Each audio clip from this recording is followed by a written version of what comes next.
Squad number 9, Your Excellency, under the command of Inspector Frida Omari, assisted by Sergeant William Okiring and Corporal Jackson Musioka.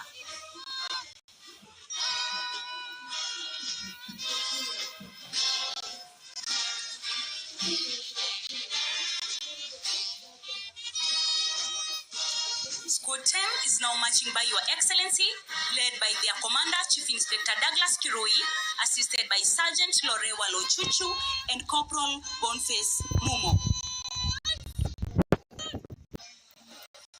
Right behind them, Your Excellency, Squad number 8, Squad number 11, with the complement, under the command of Inspector Peterson Kitaka, assisted by Sergeant Alan Owiti and Corporal Willis Ochien.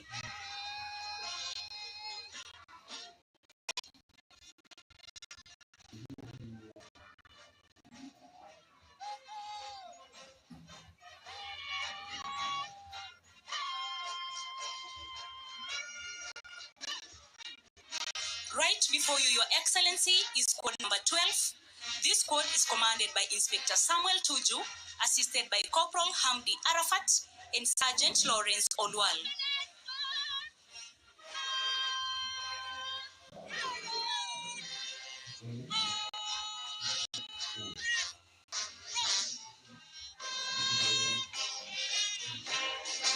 Squad 13, Your Excellency, is led by Inspector Geoffrey Kimani, assisted by Sergeant John Makal and Corporal Joash Lototo.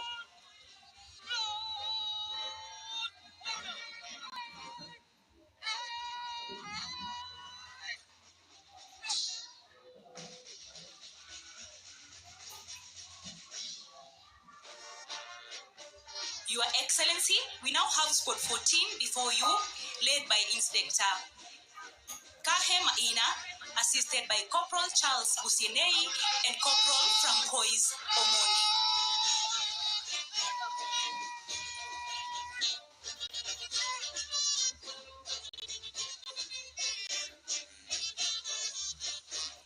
Squad 15 are now paying their compliment, Your Excellency, led by Inspector Patrick, assisted by Senior Sergeant Richard Obago and Sergeant Philip Simiyu.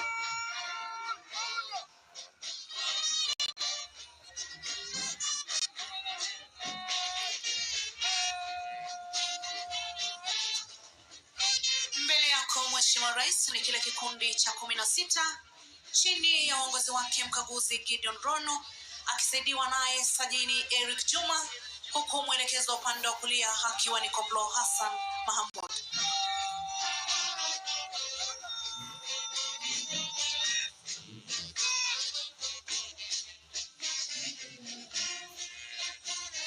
Mbele ya jukwaa kuu Mheshimiwa Rais ni kile kikundi cha 17 ambacho kiko chini ya uongozi wake mkaguzi Benson Wohoro akisaidiwa naye Sajini Wycliffe Walungu, huku mwelekezo upande wa kulia akiwa ni Koplo Lucas Ndatu.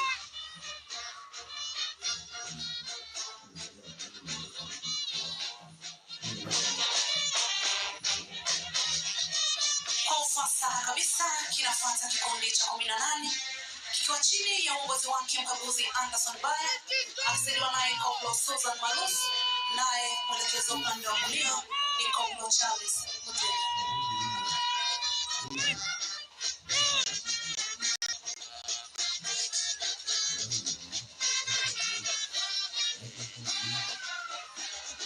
Mbele yako Mheshimiwa Rais ni kikundi cha 19 kikiwa chini ya uongozi wake mkaguzi Edmund Kumu akisaidiwa naye Koplo Winfred Kaluli, mwelekezo upande wa kulia akiwa ni Sajini Mkuu Richard Chimwe.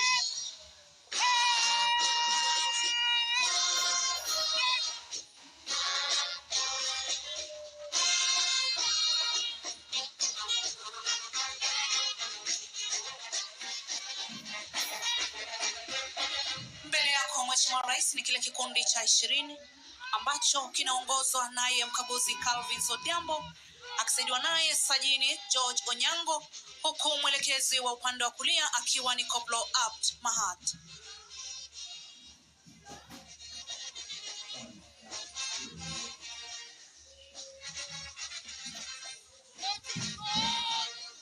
Kikundi Kikundi kinachofuata Mheshimiwa Rais ni kikundi cha 21 ambacho kiko chini ya uongozi wake mkaguzi Charles Ngomeli akisaidiwa naye Sajini Philip Pendo, huku mwelekezo upande wa kulia akiwa ni Koplo Geoffrey Shitoshi.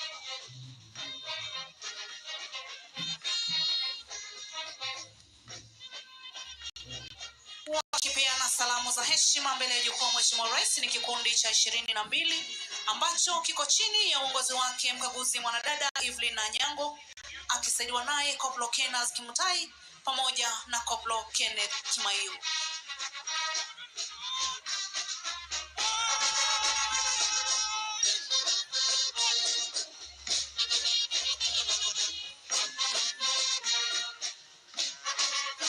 Mheshimiwa Rais ni kikundi cha 23 ambacho kiko chini ya uongozi wake mkaguzi Rogers Kuku akisaidiwa naye Sajini Felix Kugun, huku mwelekezo upande wa kulia akiwa ni Sajini Elijah Moturi.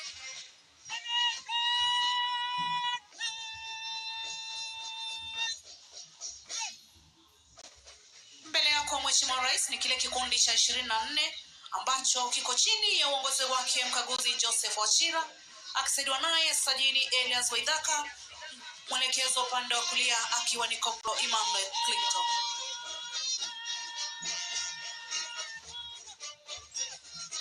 Kwa ufasaha kabisa kinafuata kikundi cha 25 ambacho kiko chini ya uongozi wake mkaguzi Geoffrey Wanjoi akisaidiwa naye Sajini Dennis Akumu na mwelekezo upande wa kulia akiwa ni Koplo Simon Nabani.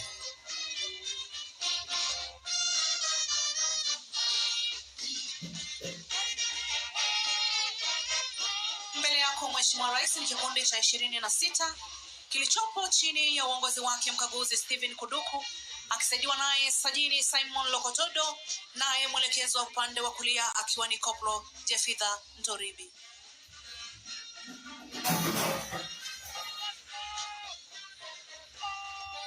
Kikundi cha 27 Mheshimiwa Rais kikiwa chini ya uongozi wake mkaguzi Emmanuel Nyiro akisaidiana naye Sajini Evans Chebon, huku mwelekezo upande wa kulia akiwa ni Sajini Peter Kipro.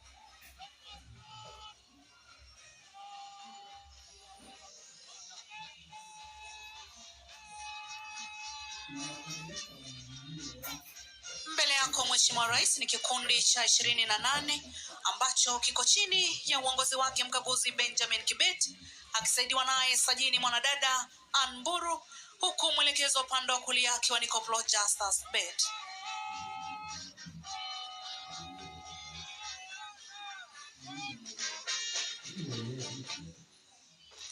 Wanapeana salamu za heshima kikundi cha 29 wakiwa chini ya uongozi wake mkaguzi Moses Sainet akisaidiwa naye Koplo Steve Biko, naye mwelekezo upande wa kulia ni Sajini James Somi.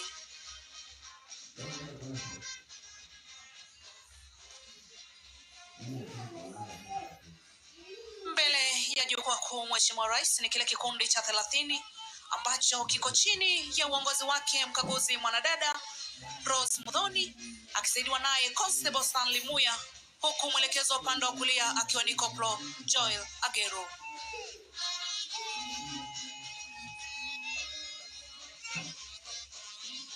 Mbele yako Mheshimiwa Rais ni kile kikundi cha 31 ambacho kiko chini ya uongozi wake mkaguzi Hassan Dache akisaidiwa naye Sajini mwanadada Nancy Munuhe, huku mwelekezo upande wa kulia akiwa ni Koplo Ken Luma.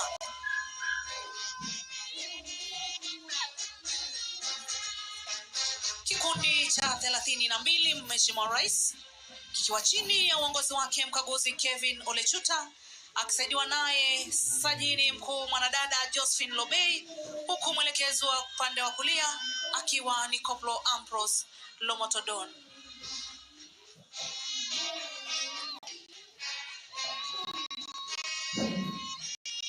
Mbele yako Mheshimiwa Rais ni kile kikundi cha 33 ambacho kinaongozwa naye mkaguzi Charles Mushiri akisaidiwa naye Sajini Jacob Kuga, mwelekezo upande wa kulia akiwa ni Koplo Paul Wanjiru.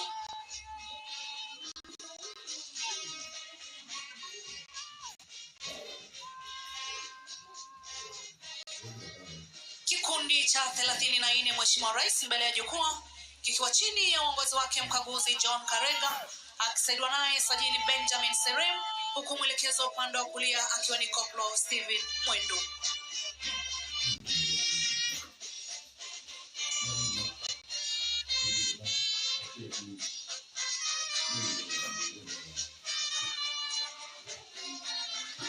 Mbele ya jukwaa kuu Mheshimiwa Rais ni kile kikundi cha 35 ambacho kinaongozwa na mkaguzi Alex Keitan akisaidiwa naye Koplo Brad Bonaya, huku mwelekezo upande wa kulia akiwa ni Koplo Judith Ochola.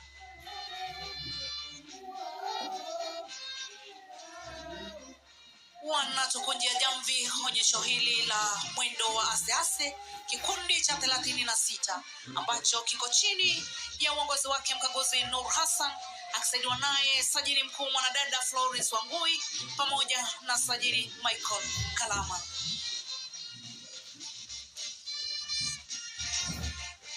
Nyuma ya kikundi hiki Mheshimiwa Rais tunamuona Regimental Sergeant Major wa Gwaride ambaye ni Paul Godana. Mwisho kabisa Mheshimiwa Rais ni yule mkufunzi mkuu wa kwata ambaye katika gwaride hili ndiye kiranja wa gwaride.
Na barabara kabisa Mheshimiwa Rais Jamhuri ya Kenya na Amiri Jeshi Mkuu wa Majeshi ya Ulinzi kwa ustadi mkuu, gwaride limebadili mwendo kutoka ule wa kinyonga hadi mwendo wa kasi.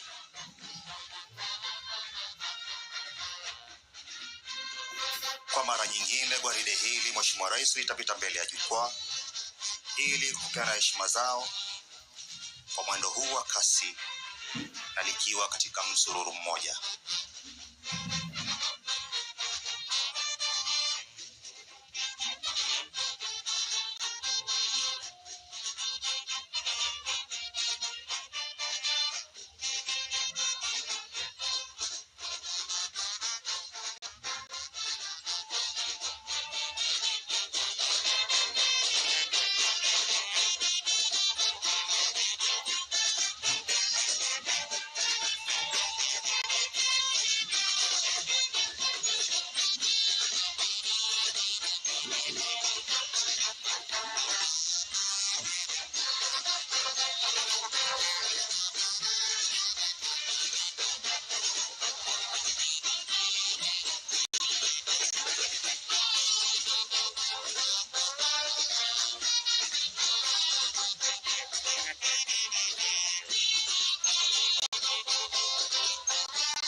Mheshimiwa Rais baada ya gwaride hili kupita kwa mwendo wa kasi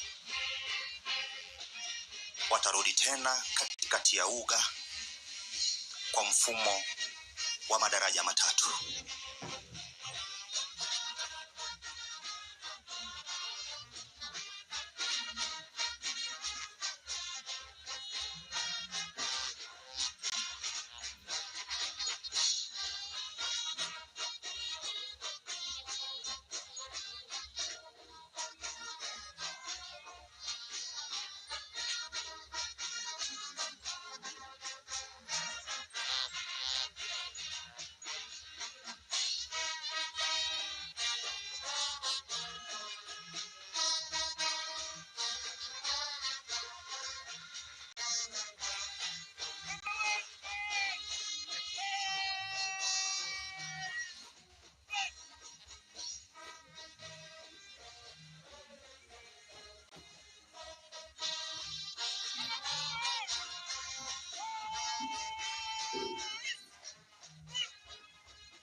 na Mheshimiwa Rais kwa upande ule wa magharibi, lile daraja la kwanza linaingia katikati ya uga kuchukua nafasi yake, likiongozwa pale na naibu kamanda wa gwaride Bi Monica Onyango. Wataweza kwenda kuchukua nafasi yao pale katikati ya uga, kisha baadaye daraja la pili na la tatu mtawalia yatafuata. Asante.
Na Mheshimiwa Rais katikati ya uga ni kamanda wa gwaride, vile vile naye amechukua nafasi yake,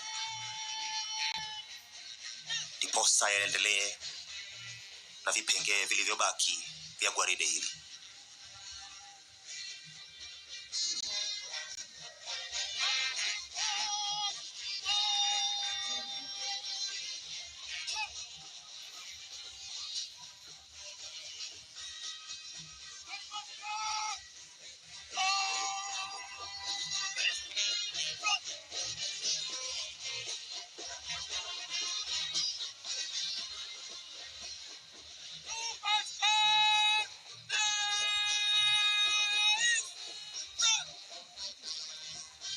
Kwa umaridadi kabisa katikati ya uga, daraja la kwanza limekwisha chukua nafasi yake. Pembezoni magharibi mwa uga ni daraja la pili, vile vile linaelekea kuchukua nafasi yake. Katikati mwa uga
Daraja la pili nalo vile vile limeweza kuchukua nafasi yake katikati ya uga upande wa magharibi.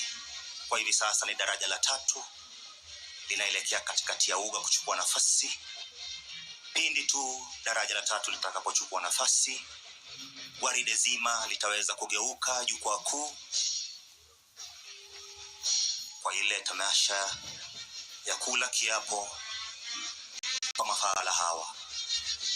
Vile vile niwakumbushe, kutakuwa na wimbo wa taifa pindi tu gwaride litakapojongea jukwaa kuu. Tutaweza kusimama kwa wimbo wa taifa. Asante.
wa Jamhuri ya Kenya, aliye pia amiri jeshi mkuu wa majeshi yetu ya ulinzi, Daktari William Samoei Ruto, Waziri wa usalama wa ndani na utawala wa kitaifa, Mheshimiwa Onesmus Kipchumba Murkomen, Inspector Generali wa polisi, Bwana Douglas Kanja Kirocho, makatibu wa mawaziri wote waliofika wakiongozwa naye Daktari Raymond Omolo, viongozi wote wa ngazi za kitaifa na ngazi za jimbo waliofika.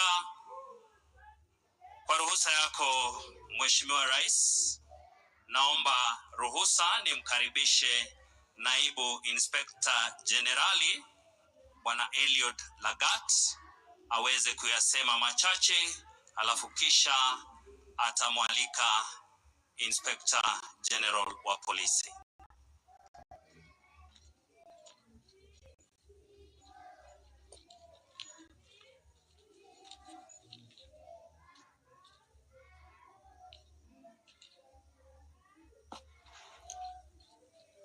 Your Excellency, the President of the Republic of Kenya and Commander-in-Chief of the Defense Forces, Cabinet Secretary, Ministry of Interior and National Administration, Inspector General of National Police, Area Member of Parliament and other elected members of Parliament, the Chairperson, National Police Service Commission, senior officers present, invited guests, graduates, ladies and gentlemen, good morning.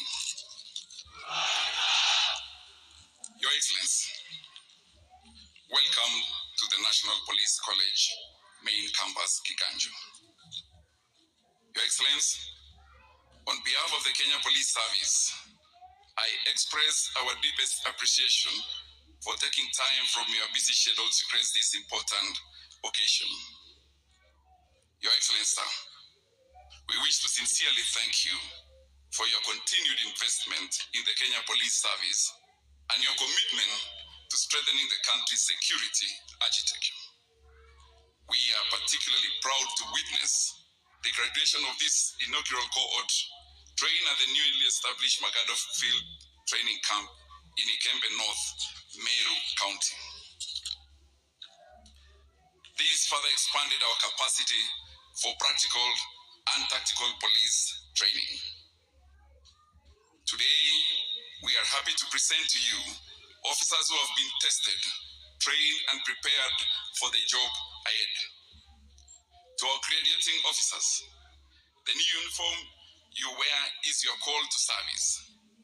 I thank the Commandant and the entire training team for a job well done. And to the families, thank you for standing with these officers throughout the training period.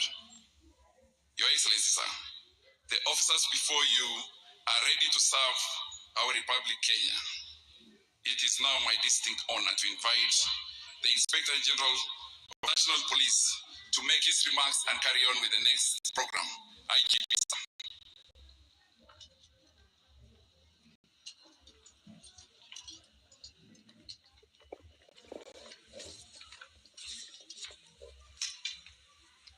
Your Excellency, Dr. William Samoei Ruto, President of the Republic of Kenya and Commander-in-Chief of the Defense Forces, the Honorable Kipchumba Murkomen, Cabinet Secretary, Ministry of Interior and National Administration,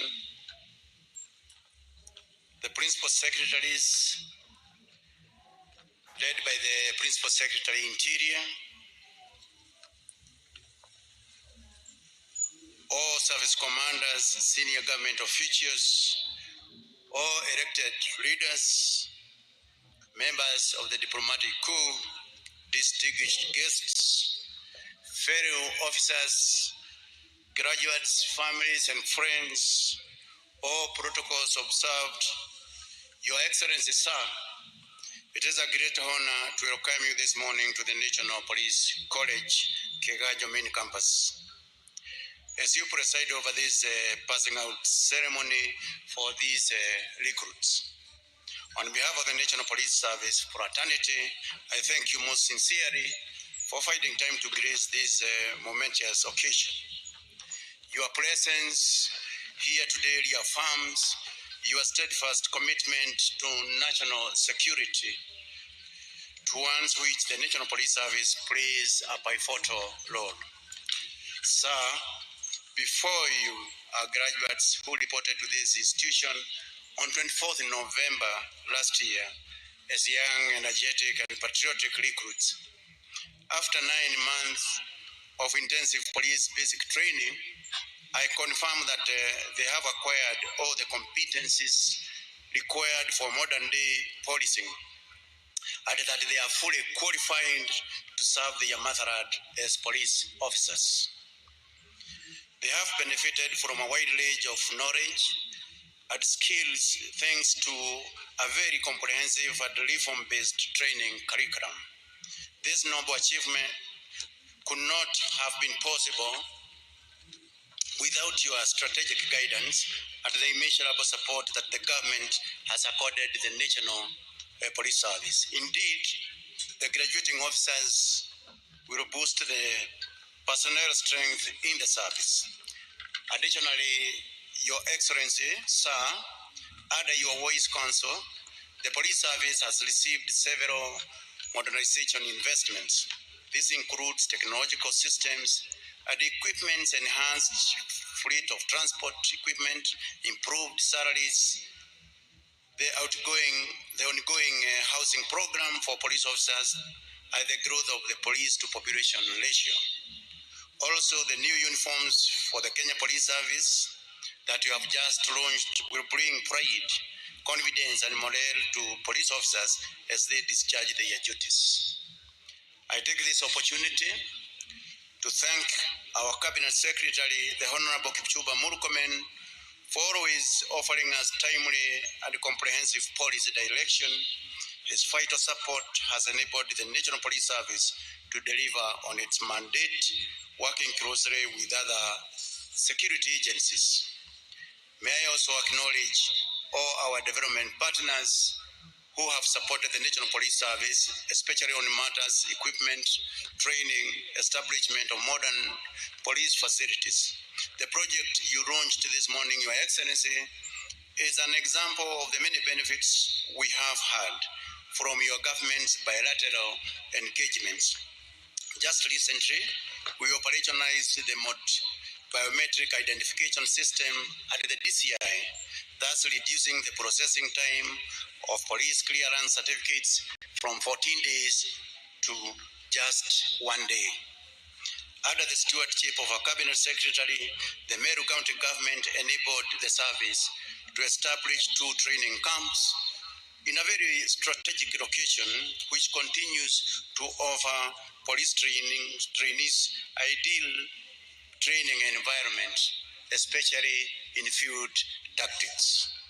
As I conclude, Your Excellency, I urge the graduates to always uphold professionalism and integrity in discharge of their policing duties. They will be expected to adhere to the Constitution and the rule of law at all times, and to devote themselves fully in protection of the rights and freedoms of all persons. I recently reminded them that policing is a sacred calling and not a mere job opportunity. Otherwise, I wish them every success in their policing career. And it is now my honor and duty to invite the Cabinet Secretary for Interior and National Administration to make his remarks, and then invite you, Your Excellency. I thank you.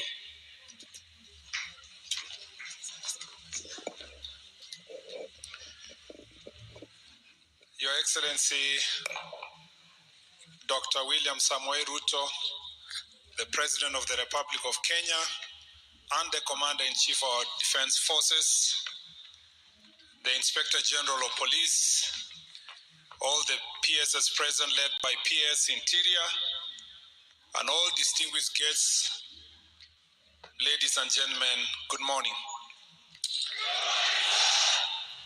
Your Excellency, we are here today and accompanied by senior government officials from various agencies. I'd like to acknowledge them, Your Excellency. First, let me start by acknowledging all the PSs but particularly the PS responsible for Interior and National Administration, Dr. Raymond Omolo and the team. I'd like to acknowledge the members of parliament present, led by the area member of parliament, Mr. Eric Wamumbi.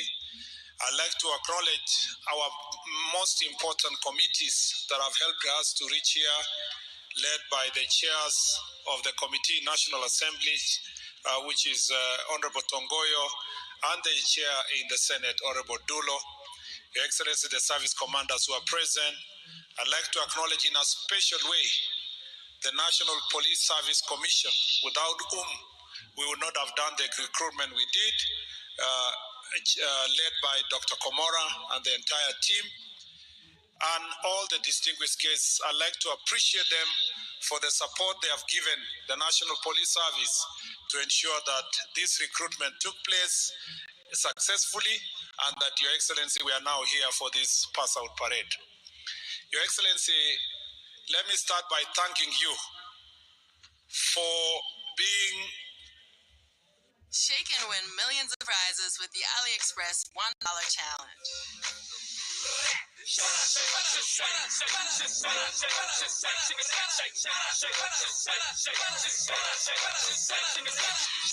Get unreal deals for just $1.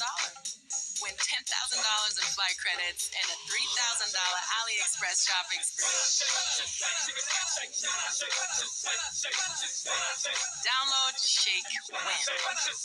the process of implementing far-reaching reforms in the National Police Service. Your Excellency, where we are today, the progress we have made is as a result of your commitment to implementing the bottom-up economic transformation agenda and sticking to your plan to ensure that we keep our country to become safe. I thank you, Your Excellency, that as a result of that plan, when I came to this ministry, you gave me directive to ensure that I go out all over the country to engage the stakeholders, including the officers in the security sector. And that is why we birthed Jukwaa la Usalama, which ensured that, Your Excellency, we visited every county and addressed every stakeholder that is strategically important for the management of our security. As a result of the same, Your Excellency, the reforms that we have, when we came back with the report, we realized that, Your Excellency, all over the country, the police strength, the numbers across the country was needed to be bolstered. And as a result, you gave a directive that we recruit these officers who are part of the 10,000 police officers recruited by this administration. Let me thank you on behalf of these officers, because I visited them, Your Excellency, most of whom come from very humble background from across the country. This is National Police Service, Your Excellency, a representation of every corner of our country, from Kiunga, Your Excellency, to all the way to Busia, and from Your Excellency, Malaba, all the way to Kibish and Namanga. All these officers who are here are a representation of our nation. Apart from them being recruited and suitable to serve our country and protect the nation, thank you, Your Excellency, for giving them a job. This is also a source of employment for them. And for some, Your Excellency, they are the only first persons from their own families, and some even from their village, to ever get a job. Because the recruitment style that is applied by National Police Service ensures that persons are picked from all corners of our country. And as a result of the same, I want to say thank you, Your Excellency, for that. Your Excellency, I also want to thank you because of those reforms in training. The training curriculum that we used this time round has been improved to capture the challenges that are faced by modern police officers who are operating not just physically in various parts of our country, but combating also digital challenges. The curriculum that we have as used to train the officers is modern, it's improved, and we believe that officers are going to provide today are better trained to serve the nation under the challenges that we face now. That includes dealing with issues of digital crimes or online crimes. It's also dealing with crowd management, dealing with situations of public order, and that, Your Excellency, we believe that through that training, we are going to have better officers. When we went around under Jukwaa la Usalama, we established that, Your Excellency, the National Police Service had gone backwards when it comes to training. The many regional police training institutions had been closed. The continuous training of officers, Your Excellency, was not being adhered to. And as a result, now we have revamped that side of leadership training, starting with the training of the OCSs, who are the most critical component of management of police officers in the local community. And as such, Your Excellency, the OCSs across the country have now been trained afresh.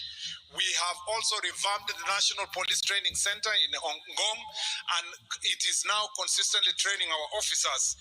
We have worked, Your Excellency, to reopen regional police training centers across the country so that there will be continuous training.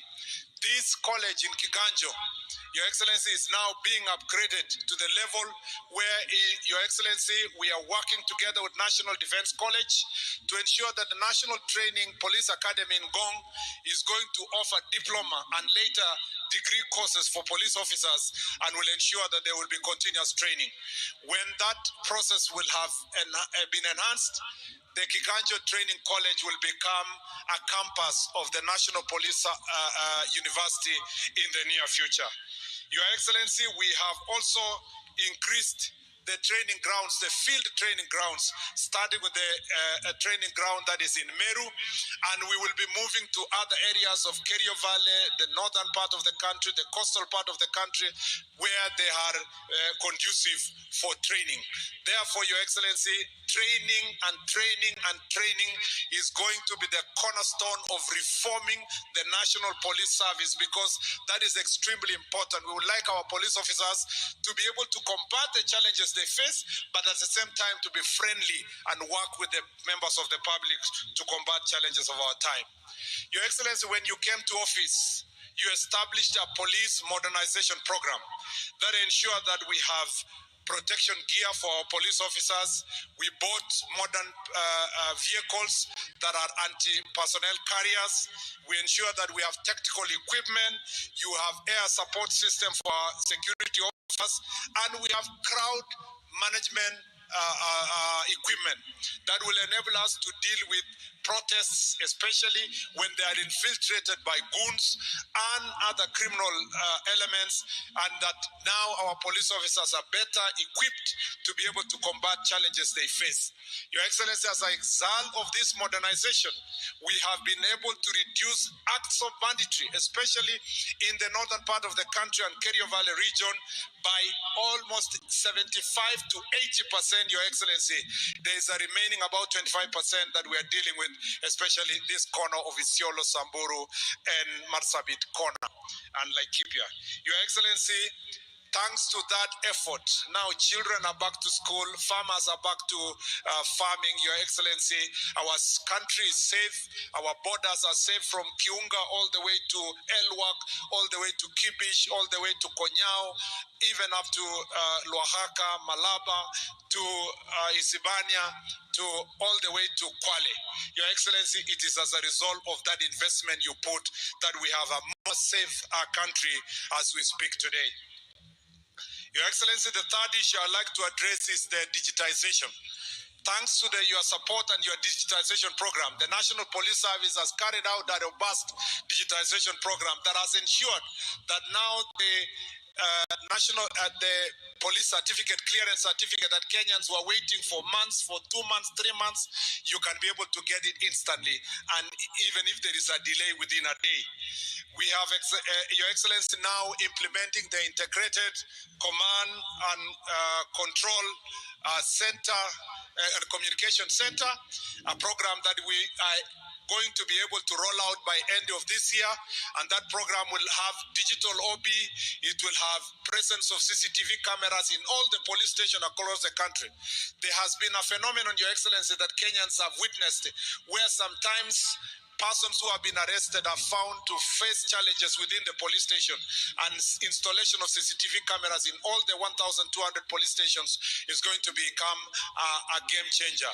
We are going to have also command centers in 6 counties, including Nairobi, Mombasa, Nyeri, which is part of this county, Nakuru, Eldoret, and Kisumu to start with. And this digitization, communication centers is going to also be accompanied by having a digital OB that will enable all Kenyans to report crime at the comfort of their offices, or, Your Excellency, at the place where they witness a crime. And it will enable us to have data analytics that will even apply AI to enable us to know which officers are going to be deployed in which corner in our country. And thank you for your support and getting us resources. That program is underway, and by the end of this year, we will have rolled out substantively that program. Your Excellency, to conclude, thank you for supporting us also in the enhancement of vehicles for our National Police Service. Now we are undergoing a procurement process, and for the first time, we will have 1,200 electric vehicles that are going to be supplied to our security team across the country, and that will enable us, if there is a challenge that Kenyans are facing now, when we go all over the country, Your Excellency, they are asking for vehicles for their police stations, and we want to ask them to be patient with us. Thank you for supporting us, but by the end of this year, we will have resourced all the police stations across the country with the proper vehicles. Thank you, Your Excellency, for looking after the welfare of these police officers, whether it is their salary, whether it is the question of mental health that has now become a cornerstone of the observation of welfare of our police officers. Thank you for also looking at even their uniform, Your Excellency. The task force you established recommended that the national police uniform needs to be changed. And Your Excellency, we want to thank you. The uniform that you unveiled today is as a result of rigorous public participation, and the police officers themselves chose their uniform. I know I have seen some people equate the national police reforms to only the uniform. National police reforms, Your Excellency, cannot even cover 1 hour if I want to speak about it today.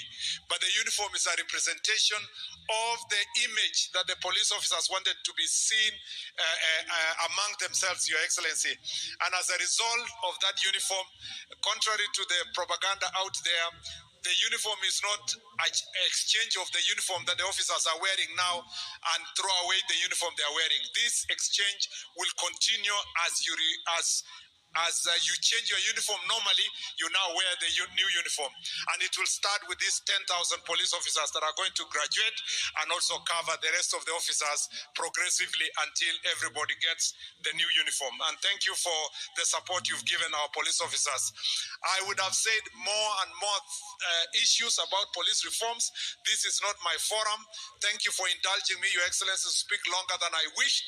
This is your opportunity to come and address these graduates who are passing out today from this very important training. I want to thank all our partners, including the UNODC, the US government, for the investment they have put into this college, and also the training programs and curriculum that we have worked with all development partners. We want to thank all of them. Nasema asanteni sana wa Kenya kwa support yote mnatupatia. Na Mheshimiwa Rais, ya mwisho nataka nikuombe, kama vile uliwasaidia hawa vijana wapate nafasi ya kazi, na kwa National Police Service wapate officers ya kusaidia wa Kenya, tunakuomba kwa heshima, Your Excellency, leo sema neno moja, utupatie directive tuweze pia to recruit another contingent of police officers, Your Excellency, so that we can strengthen our police service and strengthen our security service and give opportunity to many young people, most of whom are from the Gen Z generation, to come and serve our country. If there is a person who is very excited today, is myself, because I know our officers wakikuja, Your Excellency, wakora, wauni, magoons hawana bahati. Sasa tuko na strength ya kuhakikisha tunawanyorosha wakora kwa sehemu zote, na tunaendelea kufanya nchi yetu ikuwe salama zaidi. Kwa nafasi hii nimepata sasa hivi, ningependa sisi wote tukaribishe Mheshimiwa Rais aweze akahutubia kikao hii. Karibu Mheshimiwa Rais. Asante sana waziri. Tafadhali tunaweza keti chini wale mlio na viti.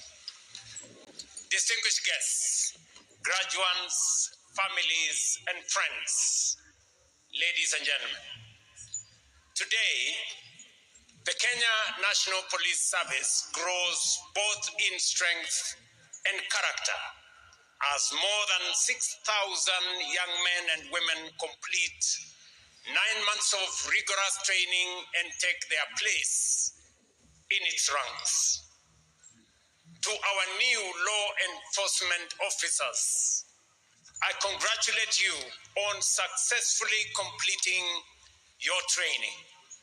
I equally commend your instructors and commanders for preparing you for this onerous responsibility, and thank your parents.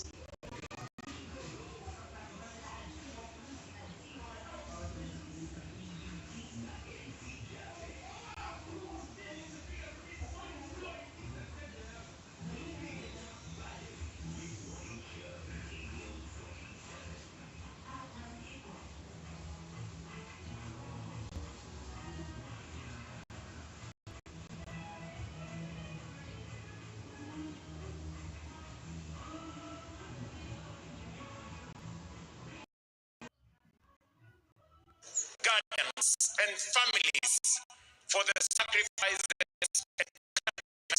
and prayers that have sustained you throughout this journey.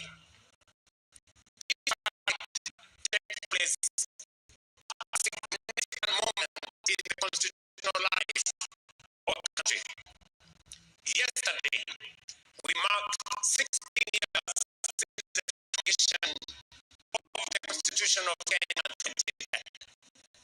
The Constitution established the National Police Service and defined the character of the institution it must become. Article 244 requires the service to pursue the highest standards of professionalism and safety, prevent corruption, uphold human rights, promote accountability, and foster constructive relations.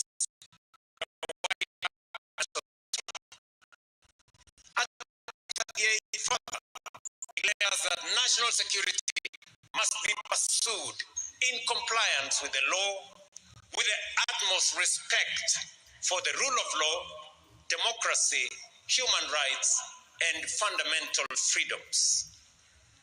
These constitutional provisions express a fundamental principle: security and freedom are neither contradictions nor are they at logos. In constitutional democracy, security must protect public order without diminishing individual liberty. The police must protect citizens from crime, violence, lawlessness, intimidation, and disorder. At the same time, the authority of the police must be exercised lawfully, professionally, and with respect to the life and dignity of every citizen. A secure country is one in which a mother can walk home without fear, a trader can conduct business without intimidation, a family can sleep without anxiety, and a citizen can express an opinion, attend a political meeting, and cast a vote without coercion. This is how the Constitution becomes a lived reality. It happens when the rights written in our supreme law can be experienced in the everyday life of every citizen. Ladies and gentlemen, just like the rest of the world, Kenya is changing in significant and profound ways. Our population is growing, our towns are expanding rapidly, and the technology is transforming both the nature of crime and the methods required to prevent or contain it. Criminal networks are becoming more sophisticated. Cybercrime, financial fraud, terrorism, human trafficking, organized crime, and technology-enabled violence demand new capabilities, stronger intelligence, and deeper cooperation among security agencies. The modern police officer must, therefore, be physically prepared, professionally competent, technologically proficient, and psychologically resilient. Modern policing cannot be measured only by the number of suspects arrested. It must also be measured by the crimes prevented, the lives protected, the confidence created, and the safety citizens experience. This requires officers who understand that courage must be guided by judgment, authority tempered by restraint, and enforcement anchored in law. So, wherever you are deployed, you must remain disciplined, impartial, incorruptible.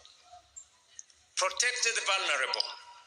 Treat every citizen with dignity and reject every inducement to compromise your duty. Corruption, bribery, collusion with criminals, excessive force, and abuse of authority betray the Constitution, dishonor police uniform, and weaken the institution you have joined. Equally, we must recognize the many police officers who serve with courage and integrity, frequently under difficult and dangerous conditions. They protect our communities, rescue citizens, confront armed, dangerous criminals, respond to emergencies, and make sacrifices that often go unseen. You must add honor to that tradition. Trust will be one of your greatest operational assets. When citizens trust the police, they report crime, share intelligence, cooperate with investigations, and help prevent threats before they materialize. As I noted yesterday, our national task is not to choose between liberty and order, but to build an order founded on liberty and to exercise liberty in a manner that preserves our constitutional order. Every day, our police officers stand on the front lines of this delicate balance, protecting life and property, defending the rights and freedoms of citizens, maintaining public order, and confronting danger that the rest of us can live, work, and prosper in peace. For this demanding and often not so thankless service, they deserve our gratitude, respect, and unwavering support.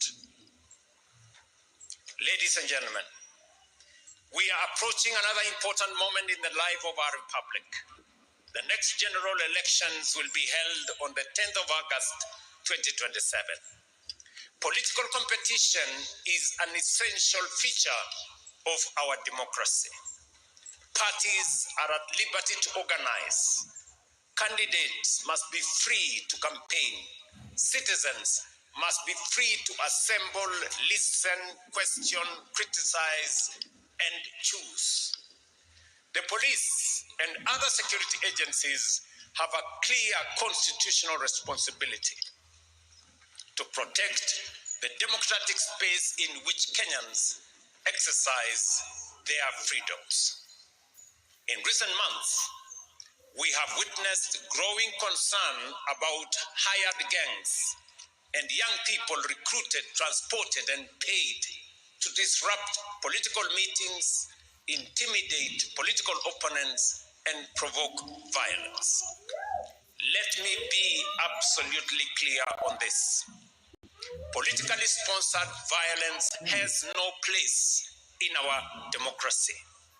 The National Police Service and all our security agencies should therefore take firm, lawful, and impartial action against anyone who finances, organizes, incites, or perpetrates political violence.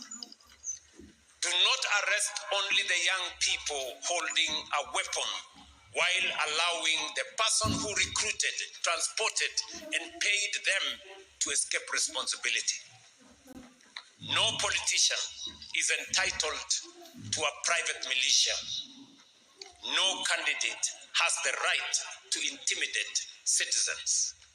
No political objective can justify violence. Article 37 of our Constitution protects the right of every person peacefully and unarmed to assemble, demonstrate, picket, and present petitions to public authorities. That right must be respected and protected. If you're thinking about starting a business, this is one of the easiest places to start, just like low minimum orders or free samples. This is Alibaba.com, one of the world's leading B2B platforms, so check it out. Of public or private property. The responsibility of the police is to distinguish between peaceful democratic participation and criminal conduct. You must neither criminalize legitimate dissent nor excuse violence committed under the cover of politics. We must secure the election without compromising the democracy we are securing. Political competition must be a contest of ideas, policies, and leadership, not a contest of hired gangs, intimidation, or ethnic mobilization. The people must decide freely and peacefully who will lead them. Ladies and gentlemen, security is also indispensable to the development of a nation.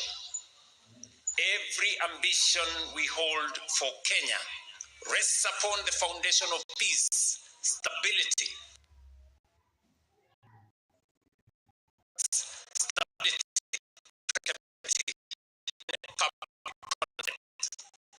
This is why national police is not peaceful to Kenya's development. It is one of its consequential, essential foundations.